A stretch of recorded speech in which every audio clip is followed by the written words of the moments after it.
Hello Canada, welcome back to another edition of the Canadian Citizen Journal. I'm your host, alias Tagai. So, there was an earthquake in BC today, Vancouver area, measuring 5.2. We're going to go over that first, and then I'm just going to give you an update on the drug bust within Salmon Arm. So, we got a little bit of live footage. I'm going to click this. It's quiet, so I'm going to talk a little bit while we're going through it.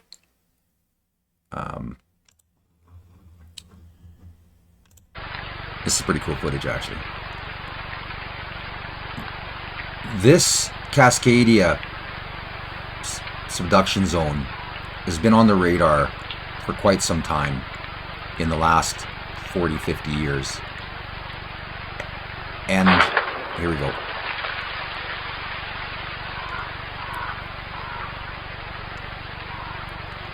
Now, it doesn't seem like much.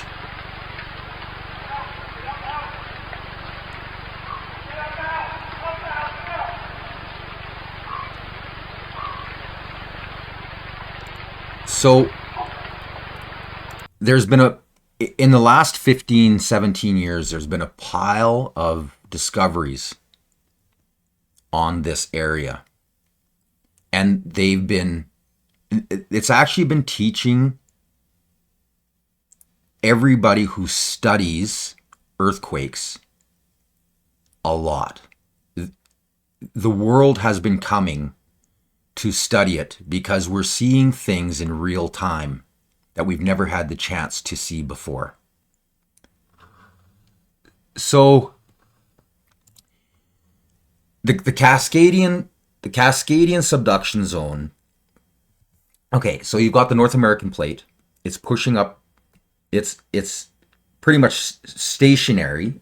It's moving a little wee bit, whereas the Juan de Fuca plate is moving at a faster rate. And now they're not actually running dead into each other. They're running at a little bit of an angle, horizontal as well as vertically. So they're kind of going at an angle. And what they discovered about 15 years ago is they started noticing that the mantle on the edge of the Juan de Fuca plate was actually rising. And at the time they were like, it was kind of minuscule movements and it seemed to be fairly steady. So they were like, oh, okay, this isn't a big worry. And then they discovered the flooded forests, which I'll probably do a 1-hour episode on this in the future, where they found out that in 1700 there was a huge earthquake, and they ended up going like they found note of it in Asian countries where they had wrote that this huge wave had hit without any warning. Now, even back then, they knew when the ground shook to get away from the shores. This one caught them off guard. There was no warning at all. From there, those studies started to blend more and more into the science here. And then we discovered these forests that had been hit and with salt water and the sediments and caused huge damage. So it was kind of an awakening. And they figured that one was somewhere roughly around a 9. A 9 is huge. So what they discovered about 8 years ago, I'm gonna go back to the mantle. So about 15 years ago, all of a sudden, the mantled area on the De Fuca was actually rising exponentially. It wasn't steady anymore. It was rising. So they started studying it even more. And then in trying to study that, they actually realized that the South Gorda, which is another smaller plate on the southern part of the Juan de Fuca plate, and the Explorer plate had wedged themselves and were spreading huge cracks out into the North American plate. Now, you got to remember, as this plate's going underneath the subduction zone, all of this heat and tension that's created underneath is what gives us all of our volcanoes. Now, I remember Mount St. Helens when I was young, when it erupted, there was ash all over Western Canada. And of course, lately,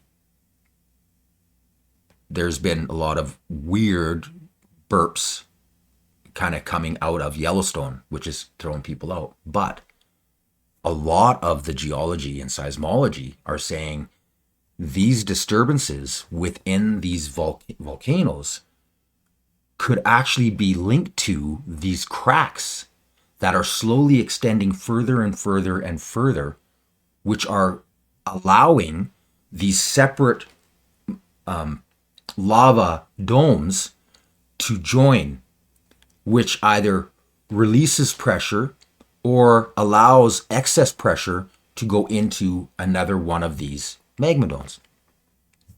So let's just go to kind of the study as it takes off. I'm going to try and do like as quick as I can, but just kind of listen carefully to what they're saying, and we're just going to piece this here together, and then hopefully to give you guys a layman's idea of what's going on.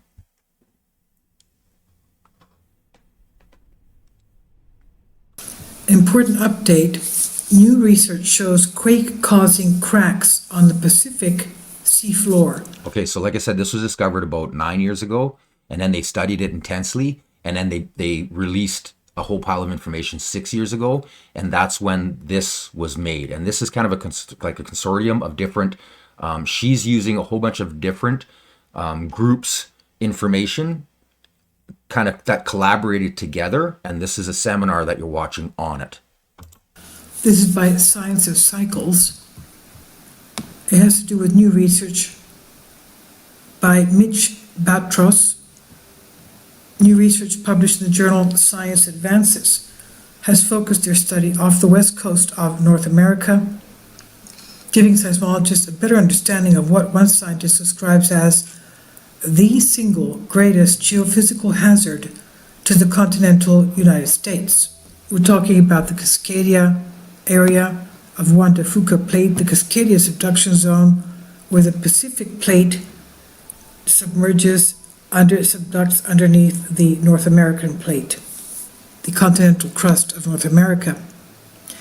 Zach Elin, a geophysicist at the University of California, Santa Barbara, has developed a new method that uses an array of scientific instruments spread across the seafloor to measure shock waves that travel through the planet's crust. Quote, because we think this particular phenomenon is strongly related to temperature and to molten rock beneath the Earth, this is a technique that can be applied to volcanoes to get a better sense of their plumbing system, says Elin. Elin's research targets the Juan de Fuca Plate. That's where we had a swarm of earthquakes 2 days ago, in one day, that is, in about 26 hours, of a 4.1. Each one was a 4.1 magnitude. One was off Oregon, the other one was off Vancouver Island. So it's active, and they're expecting a big one. Even the Canadians have warned their people on the west coast of Canada that they will, within 30 years, have a major quake from the Juan de Fuca Plate, the Cascadia subduction zone, which is not good. So like she was just saying there, so this is what she meant, right? So the two smaller plates on the above and below, because of the way this pressure's been pushing against it, and it's not, like I said, they're not running dead into each other, there's a little bit of an angle. These other two plates have kind of locked themselves into the shaping of the North American plate. So they're almost locked, which that tension, because of the way the curvature of this plate, that tension and it not moving is created mass amounts of tension on these two smaller pieces, right? With this huge Pacific plate pushing all of it together. So you've got this kind of jigsaw puzzle that's being jumbled being pushed on different edges depending on where the plates are. But the actual Fuca plate itself is stationary. It hasn't moved. So it's been building and building and building and building pressure. All of the pressure that we're seeing being alleviated are all of these other two plates, or these other two smaller plates that are causing these huge fractures to chase. Now, not down through the magma zone. This is happening through the actual plate itself. And there's a lot of geological studies that are going on. Thank God to a lot of the drilling and exploration that's going on, that's happening there with the oil and gas industry.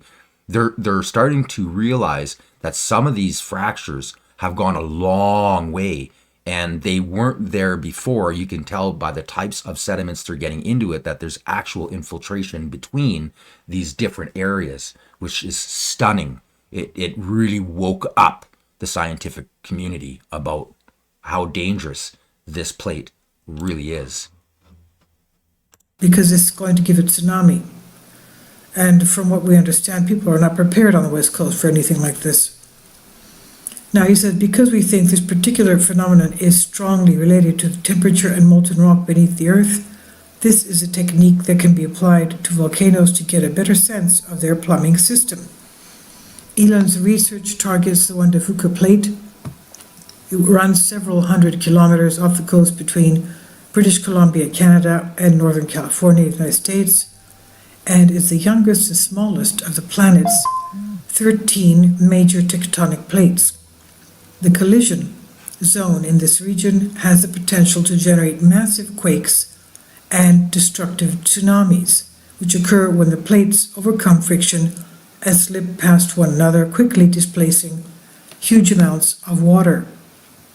His data suggests the interior of the Juan de Fuca plate is cooler than previously believed, meaning the edge that is being pushed westward below the North American plate is able to bring with it more water. The water acts as a lubricant, and it increases the likelihood of the slipping that leads to an earthquake. Okay, now I'm going to leave that there. Okay, so that's our, now this, believe it or not, this is already old science. Although this science is definitely, it's real, but where they were kind of, the hypothesis they had from it has now been changed drastically. And the reason so is that obviously with the lubricant in between, it allows for the friction to break easier.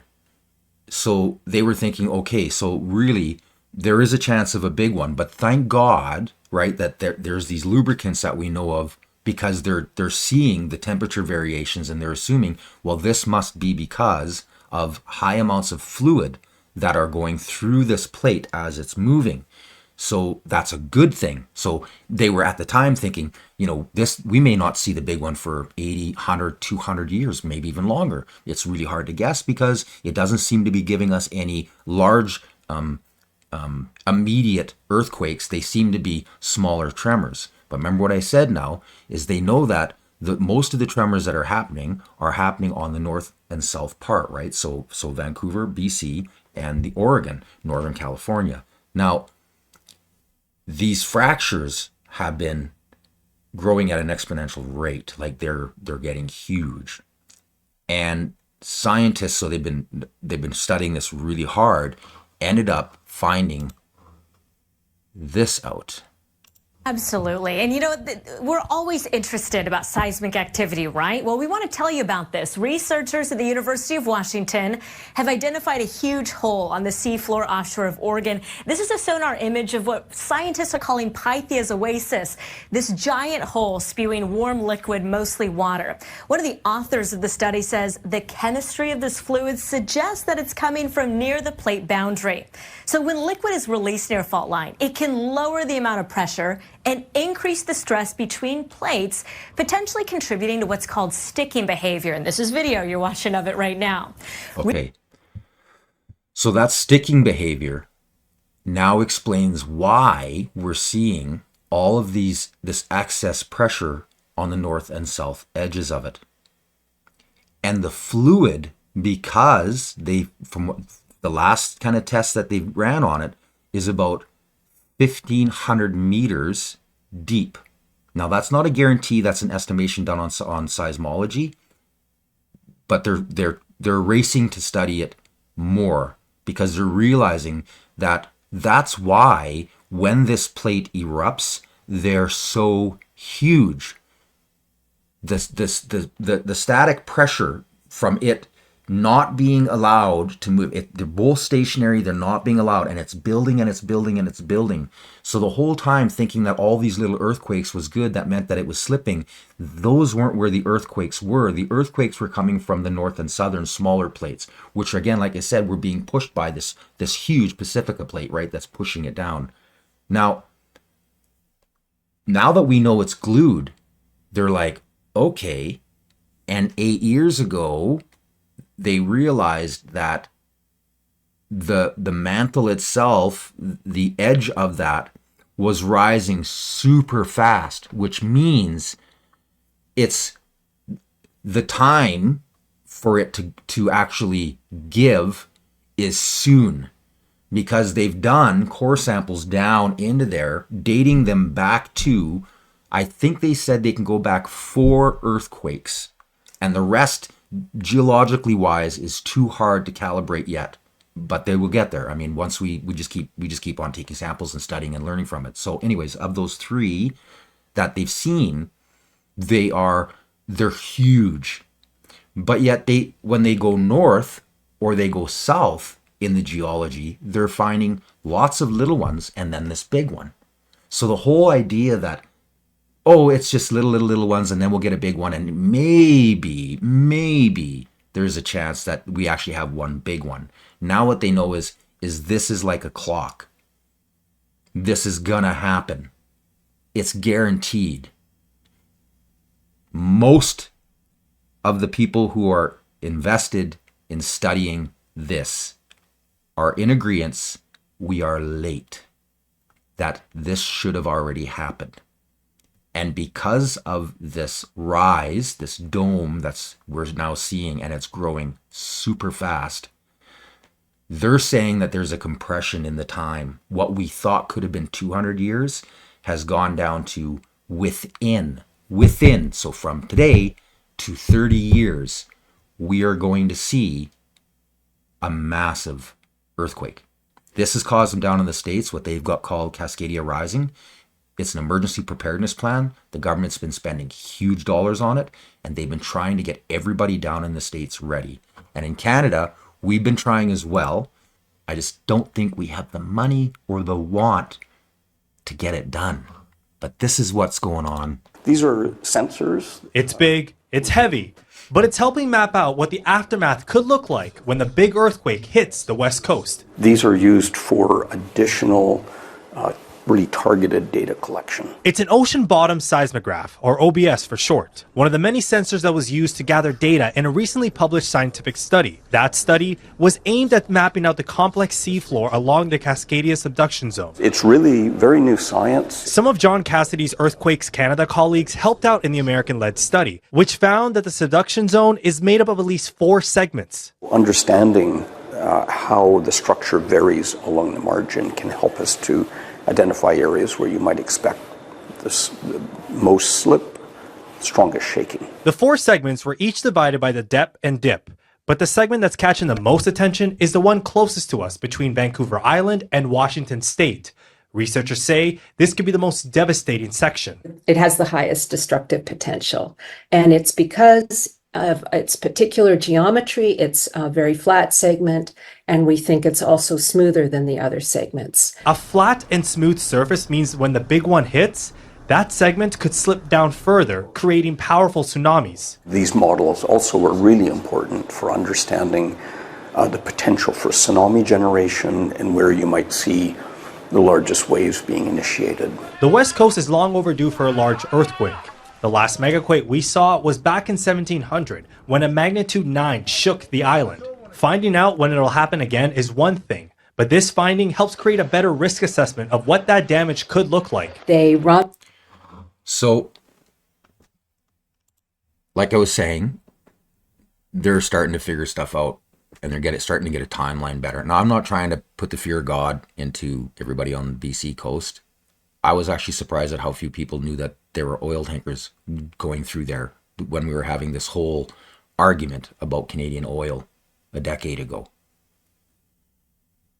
Most people, they go on their daily life. They forget about it. It's just another earthquake. This is gonna happen. you guys have government agencies that you can reach out to. Don't freak out. I mean, it is what it is, but reach out. Find out what you need to do to be prepared. Now, I know that there's a government grant that was given to, I believe it was in the States, I'll have to double check that, where they were building tsunami towers for some of the indigenous peoples who lived on the islands because there was no way for them to escape it. There's no way we could have got a boat to them and got them off there, bring them back to the mainland, and got them up into high enough area when this hits. And what they were going to do is they were going to build these great big stepped structures where people could literally run up the stairs and get to a high enough ground that the tsunami would just go underneath them. Of course, all their houses and everything are all going to be gone. But from what I remember, kind of, and I never found anything with this whole quick search, they haven't built any yet. That's worrying. So make sure you call up your government, the emergency preparedness, find out what you need to know. Make sure you know your evacuation areas. They have it set up. They will guide everybody out and get you to higher ground. The last thing you want is 99% of the people not knowing, traffic jams, killing the other 1% who actually did know what they needed to do but couldn't act on it because too many people had no idea. Stay safe out there. Now we're going to move on to the story that I had broke a little bit earlier about the fentanyl lab that they found. So I'm just going to read you the only information that we've got right now about it. It sounds like it's pretty big though. So the Vernon North Okanagan RCMP is currently conducting an ongoing investigation into a suspected clandestine lab on a rural property in Spelmachine. The investigation was initiated earlier this week when officers attended a property on Reservoir Road and observed materials that suggested to them the possible presence of a drug lab. As a result, a search warrant was obtained and executed, leading to the discovery of further evidence consistent with the production of drugs. It is expected there will be continued police presence at the property for several more days, states Constable Chris Terletsky, Media Relations Officer for Vernon North Okanagan RCMP. At this time, there is no immediate risk to the safety of the public. The RCMP Federal Clandestine Laboratory Enforcement and Response Team is deployed and is assisting in assessing and safely processing the scene. If you have any information, please give them a call. The number's 250-546-3028. Give them a call, you guys. We have got to stop this disease. We've got to stop this. And we can do it. We can do it. Don't let the Canadian government make you be afraid and hide inside. You can report this stuff, and you don't even have to give your name. If you see this crap going down, or you're experiencing large amounts of druggies and dealing in your area, keep your eyes peeled. Let's end this scourge, and we can do it. We all can. We just have to step up to the plate. One more thing I'm just going to say before the end of this video is it looks like Ruby Dahlia just got booted out of the Liberal Party.